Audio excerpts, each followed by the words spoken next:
जय हिंद स्टूडेंट्स, कैसे हैं आप सब। उम्मीद है बहुत अच्छे होंगे। तो हम लोग पढ़ रहे हैं हमारा चैप्टर नंबर 5 ज्योग्राफी का, Greenland, the land of snow and ice, the land of ice and snow. तो ये हमारा चैप्टर है ग्रीनलैंड। तो आज के टॉपिक में, आज के लेक्चर में हम लोग वाइल्ड लाइफ को कवर करेंगे और देखेंगे कि ग्रीनलैंड जो एक कंट्री है वहाँ के वाइल्ड लाइफ कौन कौन से वहाँ पे इंपॉर्टेंट एनिमल्स पाए जाते हैं और कैसी है वहाँ की वाइल्ड लाइफ। तो आइए शुरू करते हैं। The wild life of Greenland includes only those animals which can survive in the harsh cold climate. तो यहाँ पे जो ग्रीनलैंड में हमने पढ़ा है कि ग्रीनलैंड जो कंट्री है वो नॉर्थ पोलर रीजन में है, और नॉर्थ पोलर रीजन में क्या होता है कि पूरे साल बहुत भयंकर ठंडी पड़ती है। इसी वजह से जो ग्रीनलैंड में जो भी वाइल्ड लाइफ हैं वो ऐसे ही हो सकते हैं जो एकदम एक्सट्रीम ठंडी, मतलब अधिक से अधिक ठंडी को सह सकें, उसको बर्दाश्त कर सकें। Polar bears, huskies, arctic fox, musk ox, polar hares, seals and whales are the common examples. तो ये कुछ एग्जाम्पल दे रखे हैं ऐसे एनिमल्स के, ऐसे वाइल्ड लाइफ एनिमल्स के जो कि ग्रीनलैंड में सरवाइव कर सकते हैं। और ये क्यों सरवाइव कर सकते हैं? क्योंकि ये एक्सट्रीम विंटर कंडीशन में भी सरवाइव कर सकते हैं, मतलब ठंडी से ठंडी जगहों पर भी ये लोग सरवाइव कर सकते हैं। अब देखते हैं आगे। Among these the seals and whales are found along the coast are hunted by people.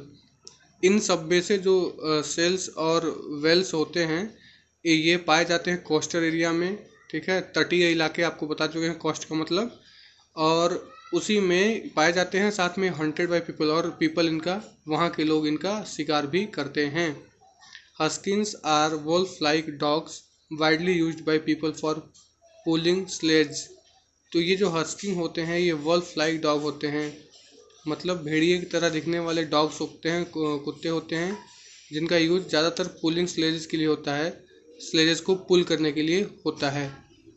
These animals of the polar region either have a thick fur on their skin or a thick layer of fat called blubber। तो ये जो animals होते हैं जो Greenland में पाए जाते हैं, इनके स्किन पे एक थिक फर होता है, मतलब एक मोटी खाल कह सकते हैं हिंदी में आप, या मोटी चमड़ी होती है जो इनको इस ठंडी से, इस एक्सट्रीम विंटर कंडीशन से इनके बॉडी को बचा के रखती हैं। और इस जो खाल होती है, मोटी चमड़ी कह सकते हैं, खाल कह सकते हैं, उसको ब्लबर कहा जाता है। Under their skin which protect them from the severe cold. तो इतने एक्सट्रीम कोल्ड को सर्व करने के लिए उनके स्किन पर एक मोटी चमड़ी कह सकते हैं, थिक लेयर होती है, जिसको हम लोग ब्लबर कहते हैं। अब आगे का हमारा टॉपिक है life of the people. Greenland के लोगों की लाइफ कैसी है ये हम इस टॉपिक में जानेंगे, और इस टॉपिक को भी हम आज ही कवर करेंगे। तो Greenland is the least densely populated country in the world. तो ग्रीनलैंड क्या है? Least densely populated country in the world. Least densely का मतलब होता है कि बहुत ज़्यादा जगहों में बहुत कम लोग बसे हुए हैं।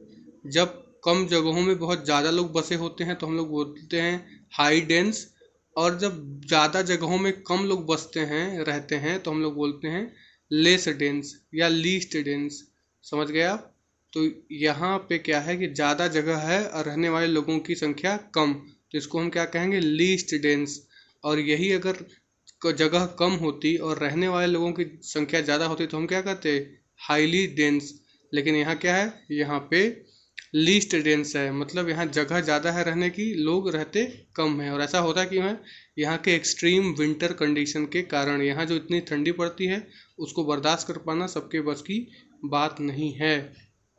With a total population of about 57,600। अब आप सोचिए कि पूरे कंट्री की जो पॉपुलेशन है वो 57,600 ही है बस।